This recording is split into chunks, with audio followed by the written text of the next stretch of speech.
What was your overall assessment of the scrimmage today? Oh, it was really good to get more plays than I anticipated. So our depth held up well enough on both sides. So got about 70 plays, which was great. I thought the offense did a nice job with run and play action, and we saw a ton of young defensive players play, and a chance to get every young quarterback a chance to play.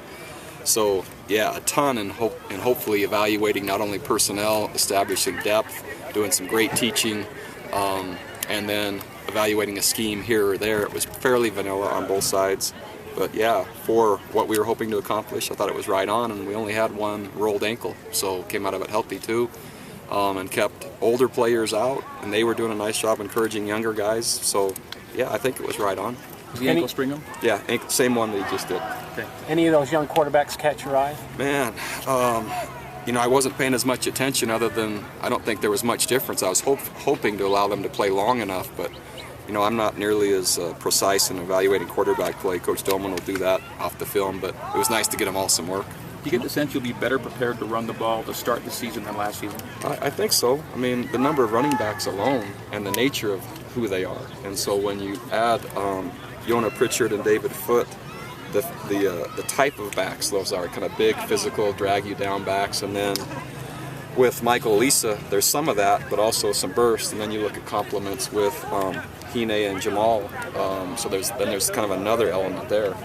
Put two big wideouts on the outside, a good offensive line, a mobile quarterback. You know, could be a really good unit, I think. You think Jamal's going to play this season? I don't know. Hopefully, our experience would be that they're really talented young freshmen. The sooner we can play them, keep them integrated.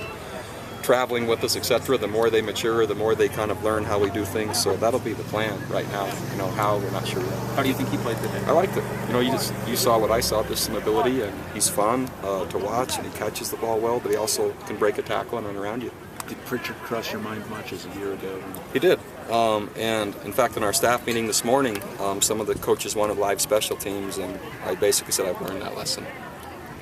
Did any defensive players catch your attention? A couple. Manoa Pakula, I thought, did a couple nice things, and surprisingly, Tui Crichton, as he's been working to get into shape and get his body tightened up. At nose tackle, he made a number of plays which were nice, and then Micah Hanneman is at corner is really starting to do some nice things as a true freshman, but he has nice size and range, and so just right off the top of my head, those are some plays that I noticed that made me look and say, oh, that looks pretty good. Coach, you mentioned Michael Elisa, and then you said having a couple of big guys on the outside. You've got some size at receiver that you haven't seen in a while. How excited are you about the idea of just throwing it up and letting those guys go get it? Well, what we saw with Cody last year is a lot of his catches were after Riley scrambled, and it's really difficult to defend as a secondary player, especially when routes convert and your back's turned and you have to maintain concentration longer. The receiver has his eyes on the ball, Riley extends plays, and it makes it harder. So, yeah, it's a good combination. Did you feel like any unit, defense or offense, had the upper hand, or would you call it a draw? You know, I thought from a physical standpoint, and a lot of it had to do with the experience, the offense ran the ball better, kind of had the physical edge, but about 70 plays and 24 points. So, again, what the statistics show defensively is when you're 24 or under, you got a great chance to win. And so, fairly close, but I think physical-wise, I thought the offense played probably a little bit more dominant today. Anything new on your top three QBs had scoring drives today, that is touchdown drives, good balance there. Any closer do you think you are on a feeling relative to Taysom Hill playing, not playing this year? I would probably lean toward playing if I had to say today, but that could very well change a week from now. But if you're asking me today, I'd probably lean that way. Any news on Justin Sorensen? Yeah, Justin, let's see.